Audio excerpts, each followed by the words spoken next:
అందరికీ హాయ్ అండి. Welcome to Mallanna online academy.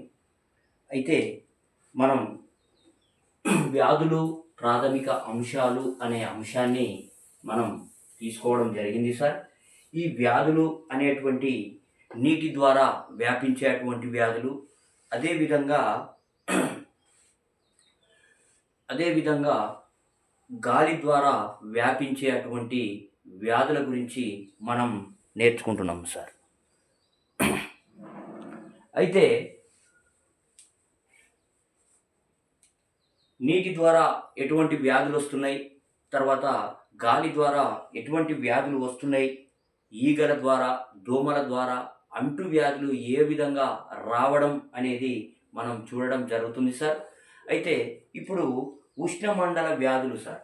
ఉష్ణమండల వ్యాధులు ఈ ఉష్ణమండల వ్యాధులు అంటే ఏంటి, మరి ఉష్ణమండల వ్యాధుల గురించి మనం తెలుసుకోవాలి పూర్తి స్థాయి లోపల.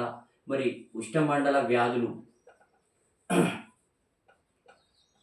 ఉష్ణమండల వ్యాధుల గురించి మనం పూర్తి స్థాయిలో సమాచారాన్ని తెలుసుకోవాలి సార్.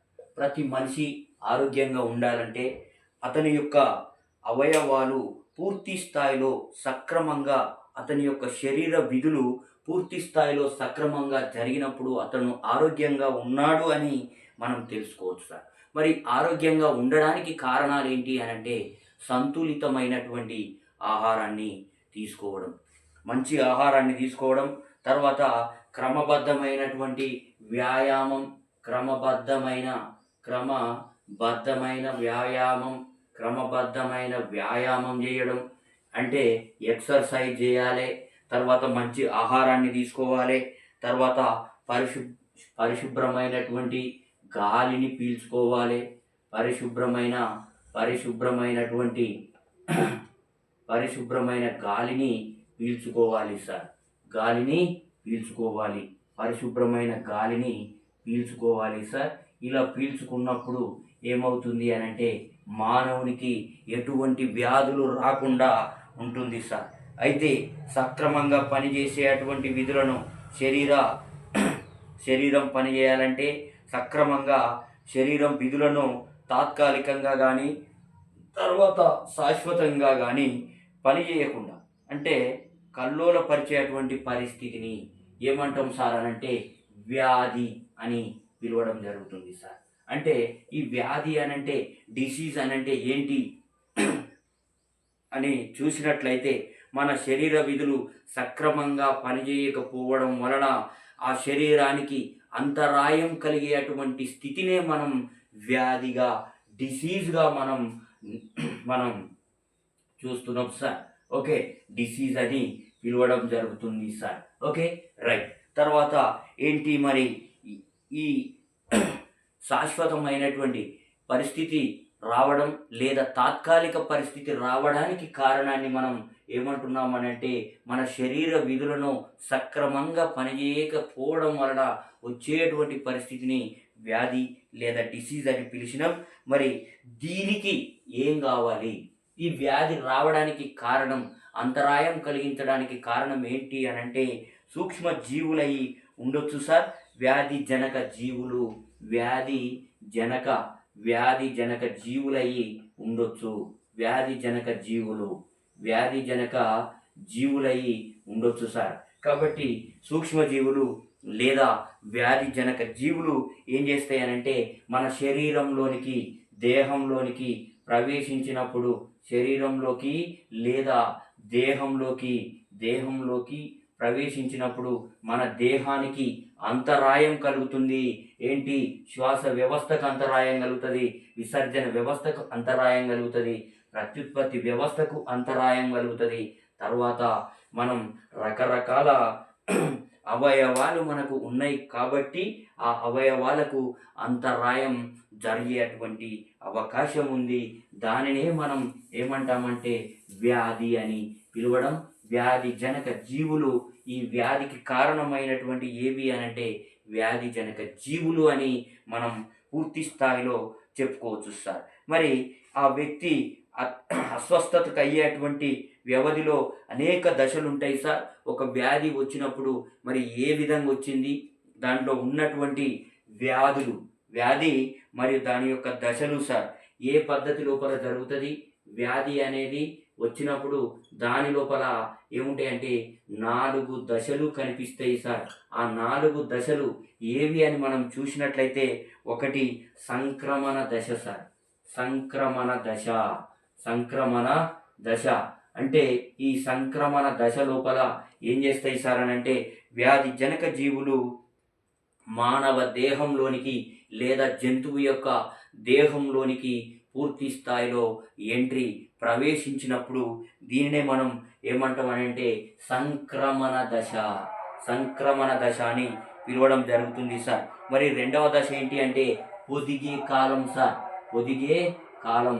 ఈ పొదిగే కాలాన్ని మనం ఏమంటాం సార్ అనంటే, వ్యాధి జనక జీవి దేహంలోనికి లేదా శరీరంలోనికి ప్రవేశించిన తర్వాత ఏం జరుగుతుంది అనంటే, అది కొంతకాలం పాటు నిశ్శబ్దంగా ఉంటుంది, నిశ్శబ్ద వాతావరణాన్ని ప్రవేశపెడుతుంది. కాబట్టి దాన్ని మనం పొదిగే కాలంగా తెలియజేయడం జరుగుతుంది సార్. తర్వాత వ్యక్తమయ్యే అటువంటి దశ, వ్యాధి జనక జీవి ఎంటర్ అయిన తర్వాత ఏమవుతుంది, కొంతకాలం సైలెంట్గా ఉంటుంది, నిశ్శబ్దంగా. దానినే మనం పొదిగే కాలం అన్నాం. తర్వాత వ్యక్తమయ్యేటువంటి దశ, ఎప్పుడైతే మానవుడు పూర్తిగా మెల్లగా ఆ వ్యాధి బారిన పడ్డ తర్వాత ఏమవుతుంది అని అంటే, ఇక బయటకు ఆ వ్యాధి యొక్క లక్షణాలు అనేటివి కనిపిస్తాయి. కాబట్టి దానిని మనం వ్యక్తమయ్యే దశ. తర్వాత 4వ దశ ఏంటి సార్ అని అంటే అంత్య దశ సార్. ఓకే, ఈ అంత్య దశ అనేది మరి ఏం జరుగుతుంది, అంత్య దశ లోపల అనేటువంటి అంశాన్ని కూడా మనం తెలుసుకోవాలి. Okay, right. మరి ఈ సంక్రమణ దశ, వ్యాధి జనక జీవి శరీరంలోనికి మానవ దేహంలోనికి ఏమవుతుంది ప్రవేశించడాన్నే మనం ఏమన్నాం సార్ అని అంటే వ్యాధి సంక్రమణ దశ అని అన్నాం. వ్యాధి సంక్రమించినటువంటి దశ అని అంటాం సార్. ఇది మొదటి దశ సార్. ఇది మొట్టమొదటి దశ, మొదటి దశ సార్. ఏ దశ? సంక్రమణ దశ అనేది అసెండింగ్ ఆర్డర్లో అడిగినప్పుడు ఏం చేయాలనంటే సంక్రమణ దశ వ్యాధి దశలు ఎన్ని అని అడగొచ్చు, లేదా ఇది అసెండింగ్ ఆర్డర్లో కూడా పెట్టండి అని అడగొచ్చు సార్. కాబట్టి సంక్రమణ దశ మొట్టమొదటి దశ, తర్వాత పొదిగే కాలం రెండవ దశ, తర్వాత వ్యక్తమయ్యేటువంటి దశ మూడవ దశ, 4వది అంత్య దశ అని మనం గుర్తించి అసెండింగ్ ఆర్డర్లో పెట్టాల్సినటువంటి అవసరం ఉన్నది సార్. ప్రత్యక్షంగా తాకడం వలన మరి ఈ సంక్రమణ దశ లోపల ఏం జరుగుతుంది, ఈ వ్యాధి ఏ విధంగా సంక్రమిస్తుంది అని చూసినట్లయితే, ప్రత్యక్షంగా తాకడం వలన ఒక వ్యక్తి నుంచి ఇంకొక వ్యక్తికి రావడమా, లేక ఒక జంతువు నుంచి ఇంకొక జంతువుకు రావడమా అనేది చూసినప్పుడు, లేదా వస్తువులు లేదా వలస పోవడం వలన మానవుడు ఒక ప్రాంతం నుంచి ఇంకొక ప్రాంతానికి వలస వెళ్ళినప్పుడు అక్కడ ఉన్నటువంటి ఎన్విరాన్మెంట్ వాతావరణ పరిస్థితులు బాగలేకపోవడం వలన కూడా ఏమవుతుంది అనంటే వ్యాధులు ప్రబలనం జరుగుతూ ఉంటుంది సార్.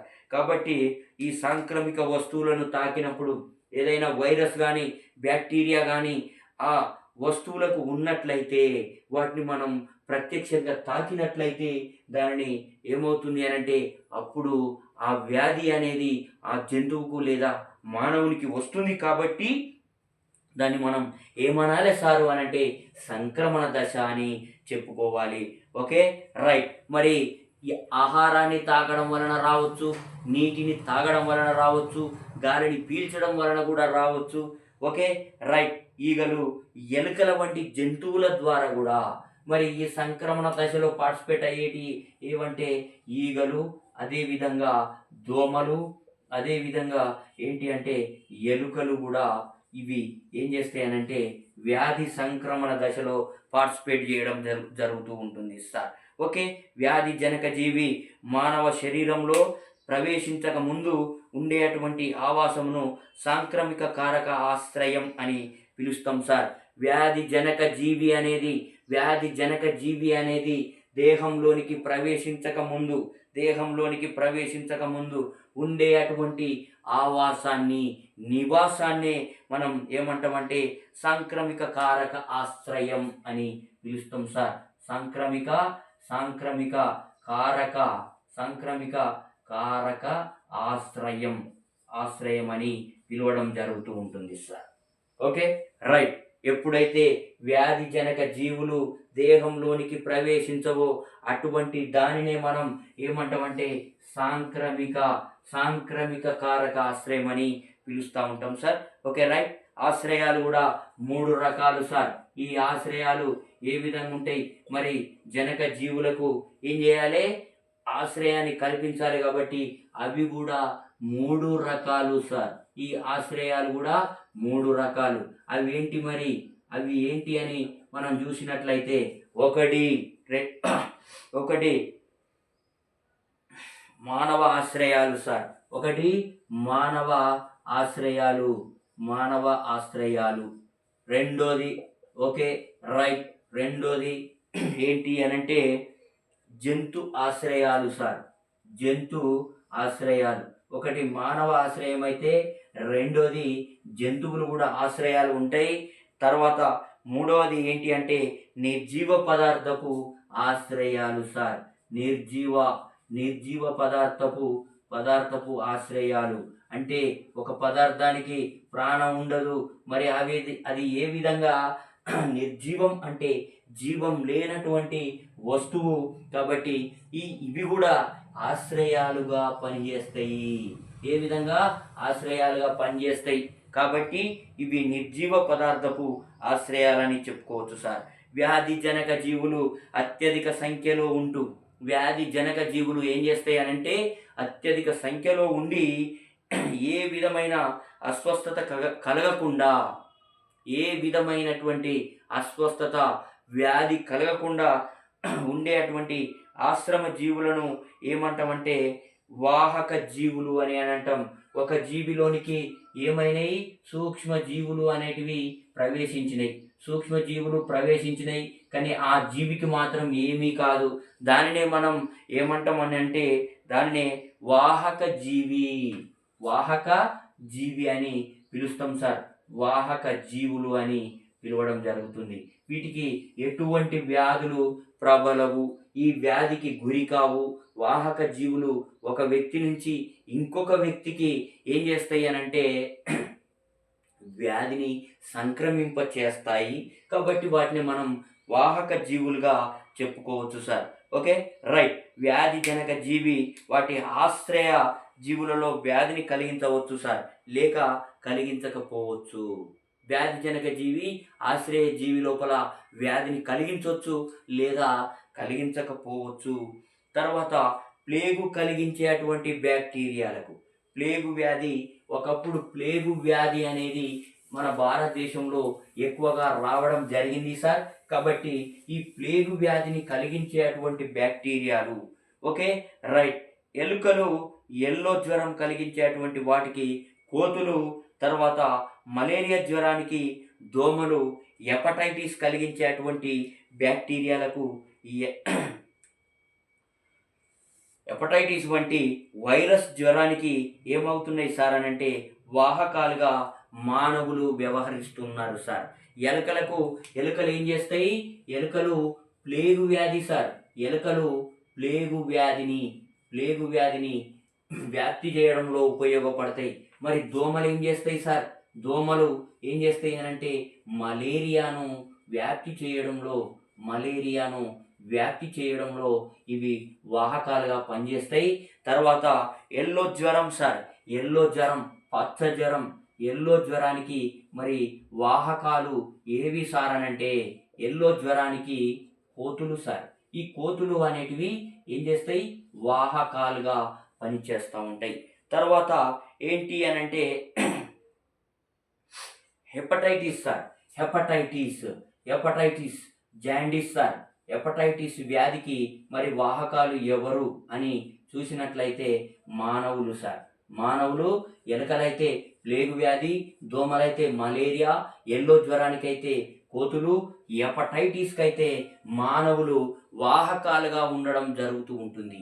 అంటే ఒక్క వ్యక్తి లోపల అంటే దోమలు దోమల లోపల మలేరియా ఫాల్సిఫామ్ అనేటువంటి జీవి ఏం చేస్తుంది సార్ అని అంటే దోమల లాలాజలం లోపల జీర్ణాశయం లోపల లాలాజలం లోపల ఉంటుంది సార్. కాబట్టి ఉండి అది ఏం చేస్తుంది, ఒక మానవుణ్ణి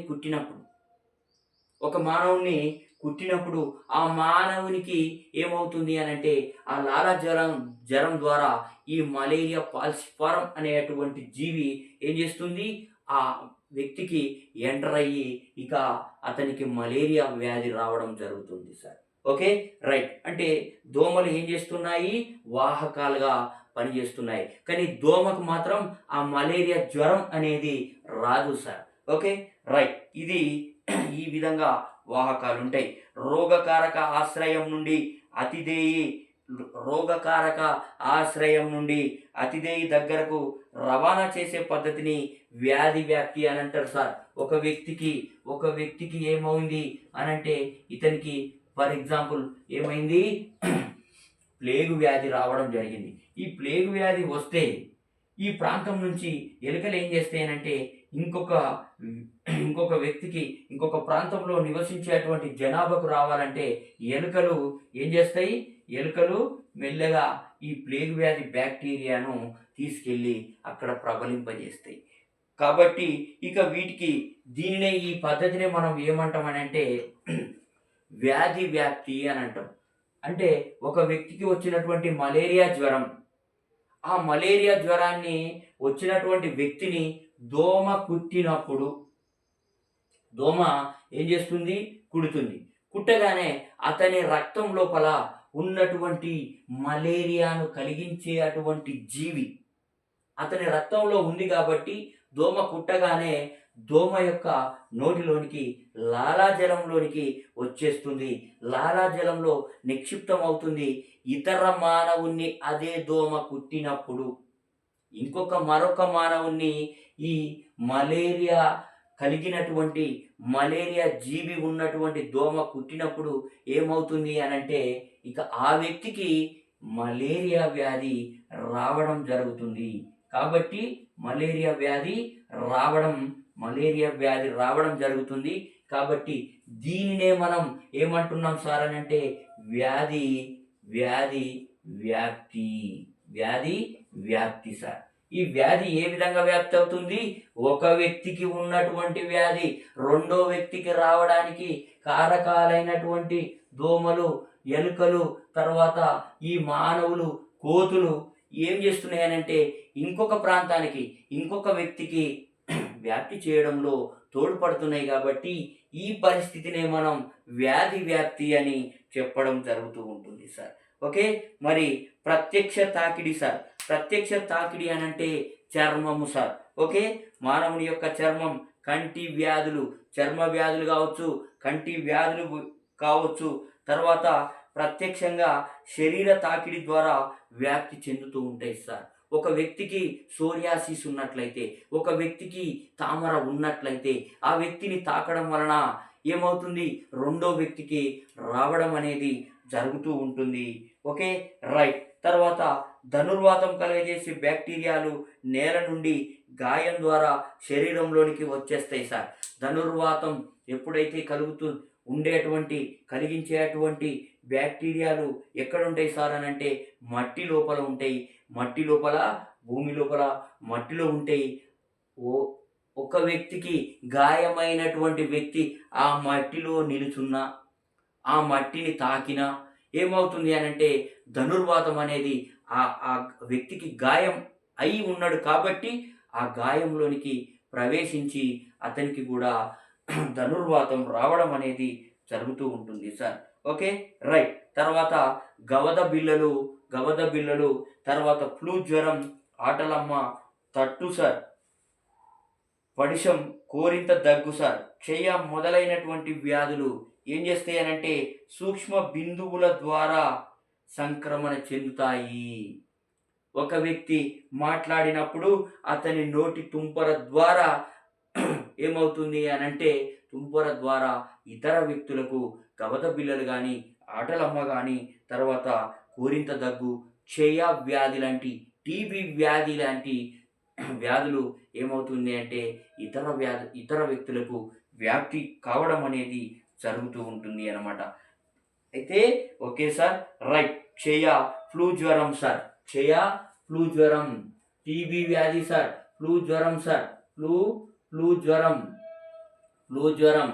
నెక్స్ట్ ఇంకా ఏంటి అనంటే ఆటలమ్మ తట్టు, న్యూమోనియా వంటి వ్యాధులు గాలి వలన సంక్రమణ చెందుతాయి. గాలి ద్వారా ఏమవుతున్నాయి సార్ అనంటే టీబీ, తర్వాత ఫ్లూ జ్వరం, ఆటలమ్మ లాంటి ఏం చేస్తాయి అనంటే తట్టు, న్యూమోనియా లాంటి వ్యాధులు దేని ద్వారా వ్యాప్తి చెందుతాయి అంటే గాలి ద్వారా. ఈ ప్రదేశంలో నివసించేటువంటి ఇద్దరు వ్యక్తులకు ఏమైంది, టీబీ వ్యాధి వచ్చింది. అతను వేరే ప్రదేశానికి వెళ్ళడం జరుగుతుంది. అయితే అక్కడ మాట్లాడినప్పుడు ఏమవుతుంది, అతని యొక్క నోటి తుంపరలు ఎందులో గాలిలో కలుస్తాయి కాబట్టి ఆ గాలిని ఇతర వ్యక్తి తీసుకున్నట్లయితే అతనికి కూడా టీబీ రావడం జరుగుతూ ఉంటుంది సార్. ఓకే, అంటే గాలి ఏమవుతుంది, వ్యాధి వ్యాప్తిలో ఉపయోగపడుతుంది. రైట్. తర్వాత నెక్స్ట్ ఏంటి అనంటే బ్రిటన్ లోపల రోగకారక క్రిములతో కలుషితమైన మేతను పశువులు తినటం వలన మ్యాడ్ కౌ అనేటువంటి వ్యాధి రావడం జరిగింది సార్. ఓకే, బ్రిటన్ దేశం లోపల ఏమైంది సార్ అని అంటే మ్యాడ్ కౌ అనేటువంటి వ్యాధి పశువుల లోపల, అంటే కలుషితమైనటువంటి మేతను తిన్నటువంటి పశువులు మ్యాడ్ కౌ వ్యాధికి గురైనవి. ఎక్కడ సార్ అని అంటే బ్రిటన్ దేశం లోపల. Okay, right. తర్వాత చాలా ఏమైంది అని అంటే ఈ మ్యాడ్ కౌ వ్యాధి అక్కడ బ్రిటన్ దేశం లోపల వ్యాప్తి చెందడం వలన ఇది ఒక సంచలనంగా మిగిలిపోయింది సార్. ఓకే, పొదిగే కాలం. మరి ఈ పొదిగే కాలం అంటే ఏంటి సార్ అని అంటే ఒక వ్యాధి వ్యాప్తి చేయడం లోపల రెండవ దశనే మనం ఏమంటాం సార్ అని అంటే రెండవ దశను పొదిగే కాలం అని పిలుస్తూ ఉంటాం. కాబట్టి వ్యాధి జనక జీవి శరీరంలో ప్రవేశించింది మొదలు అస్వస్థత కలిగించే అటువంటి వరకు సైలెంట్గా నిశ్శబ్దంగా ఉండడానికి మధ్య కాలాన్ని ఏమంటామనంటే పొదిగే కాలం అని పిలుస్తాం సార్. వ్యాధి అనేది బయటపడాలి. ఒక వ్యాధి రావడం అనేది ఒక వ్యక్తి లోపల వ్యాప్తి చెందింది కానీ పూర్తి స్థాయిలో బయటికి రాలేదు. అలా వచ్చేంత వరకు ఉండేటువంటి సమయాన్ని మనం ఏమంటామంటే పొదిగే కాలం. ఏమంటాం సార్? పొదిగే కాలం అని పిలుస్తాం సార్. Okay, right. పొదిగే కాలం అని పిలవడం జరుగుతూ ఉంటుంది. రైట్. ఈ కాలంలో క్రిములు అతి త్వరగా విభజన చెంది ఏం చేస్తాయి అనంటే అధిక సంఖ్య లోపల ఉత్పత్తి కావడం జరుగుతుంది. ఒక వ్యాధి జనక జీవి దేహంలోనికి ప్రవేశించగానే వెంటనే వ్యాధి అనేది బయటకు రాదు. కారణం ఏంటి అనంటే వ్యాధి జనక జీవులు ఇంప్రూవ్ కావాలి, గ్రోత్ కావాలి, పెరుగుదలను వాటి యొక్క సంఖ్యను ఏం చేయాలి, ఎక్కువగా చేయాలి. కాబట్టి ఏమవుతుంది సార్ అనంటే ఈ పొదిగే కాలం లోపల వ్యాధి జనక జీవులు అనేటివి ఎక్కువ సంఖ్యలో ఏమవుతాయి సార్ అనంటే ఎక్కువగా సంఖ్యలో అభివృద్ధి కావడం అనేది జరుగుతూ ఉంటుంది. దీనినే మనం పొదిగే కాలం అని పిలుస్తాం సార్. ఈ కాలంలో క్రిములు అతి త్వరగా విభజన చెందుతాయి సార్. Okay, right. వివిధ వ్యాధులకు పొదిగే కాల పరిమితులు వేరుగా ఉంటాయి సార్. ఒక్కొక్క వ్యాధికి ఈ ఎక్కువగా సంక్రమించి పూర్తిగా వ్యాధి అనేది బయటకు రావడానికి ఏమవుతుంది అనంటే ఇక ఒక్కొక్క దశ లోపల ఒక్కొక్క వ్యాధి లోపల ఒక వ్యాధి సోకినప్పుడు అది బయటకు రావడానికి కొంత సమయం పడుతుంది. అది ఒక్కొక్క వ్యాధికి ఒక్కొక్క రకం ఉంటుంది సార్. ఆటలమ్మ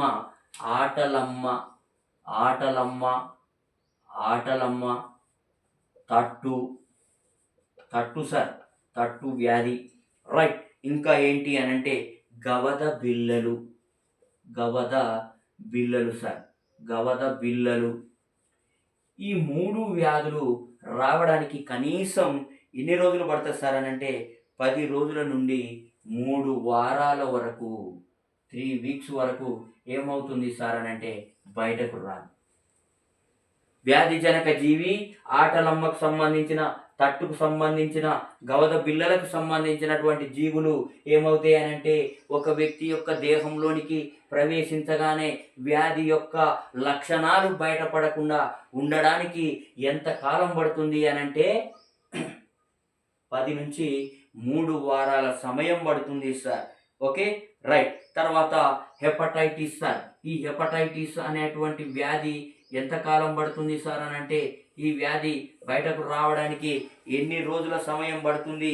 రేబీస్, కుష్టు వ్యాధులకు కాల పరిమితి కొన్ని వారాల నుంచి కొన్ని సంవత్సరాల వరకు ఉంటుంది సార్. హెపటైటిస్ కావచ్చు, కుష్టు వ్యాధి కావచ్చు, లేక రేబీస్ అనేటువంటి వ్యాధి. మరి రేబీస్ అనేటువంటి వ్యాధి దేని ద్వారా వస్తుంది అంటే కుక్క కరవడం ద్వారా రేబీస్ అనేటువంటిది మానవునికి రావడం జరుగుతుంది.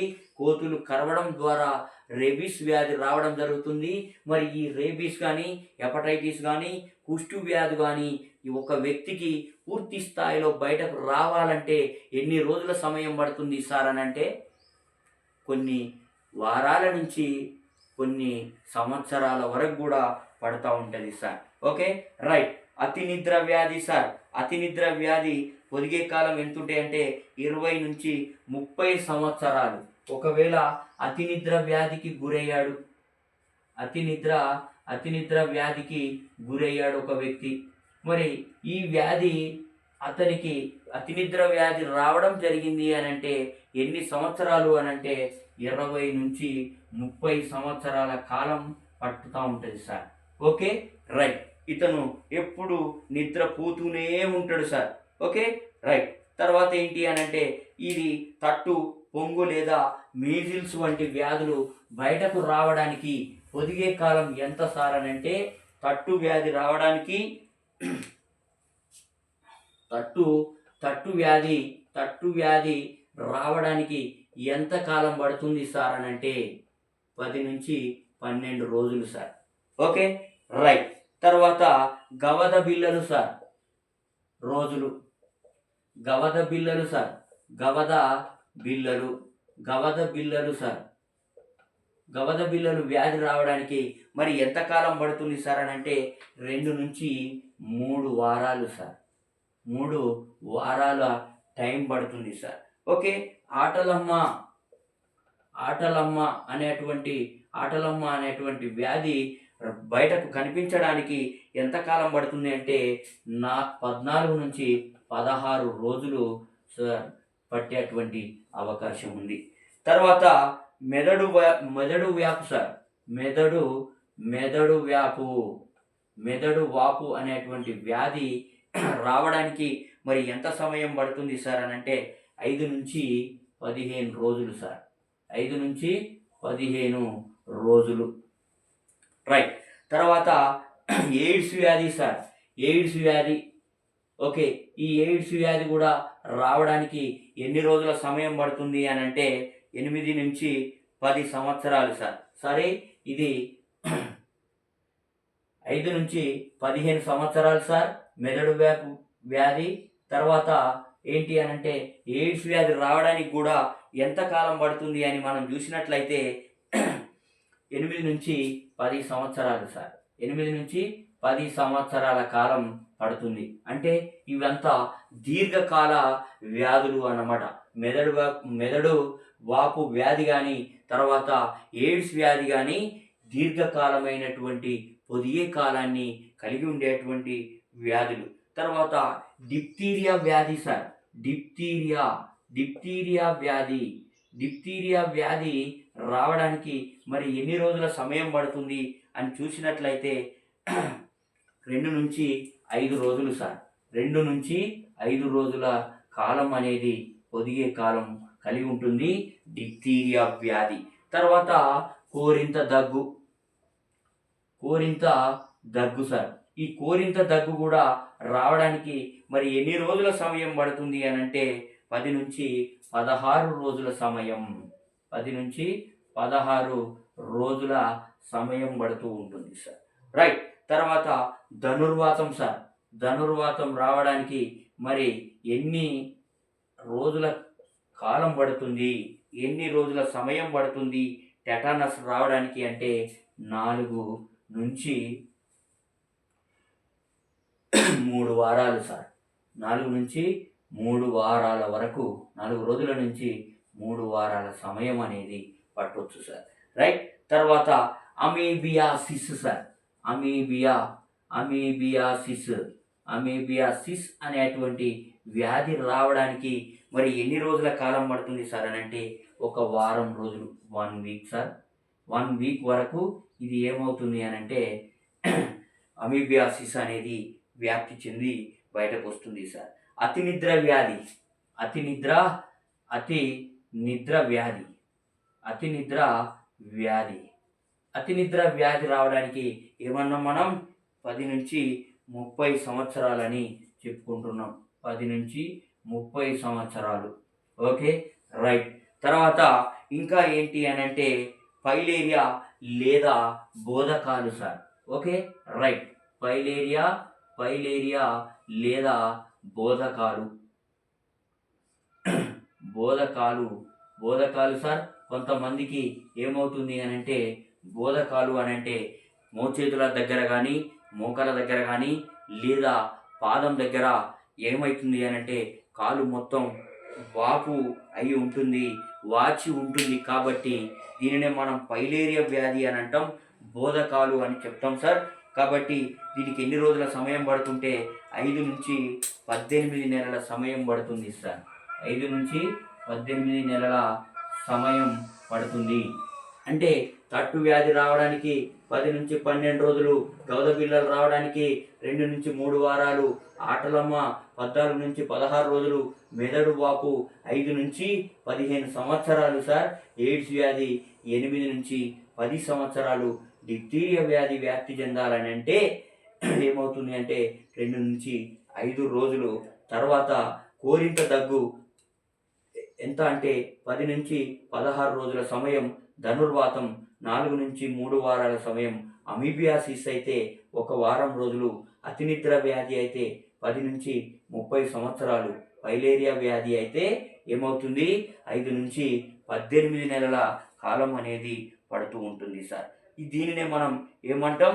ఇది పొదిగే కాలం అని పిలుస్తాం సార్. నెక్స్ట్ 3వ దశ ఏంటి సార్ అని అంటే వ్యక్తమయ్యేటువంటి దశ అన్నమాట. ఒక వ్యక్తికి వ్యాధి సోకినప్పుడు ఆ క్రమం లోపల ఇది 3వ దశ. అయితే ఇది ఏంది? అతిదేయి కణజాలాలకు హాని, తర్వాత మార్గాలను అడ్డుకోవడం, తర్వాత మామూలు క్రియలకు అవరోధం వలన అతిదేయిలో రోగ లక్షణాలు కనిపిస్తాయి సార్.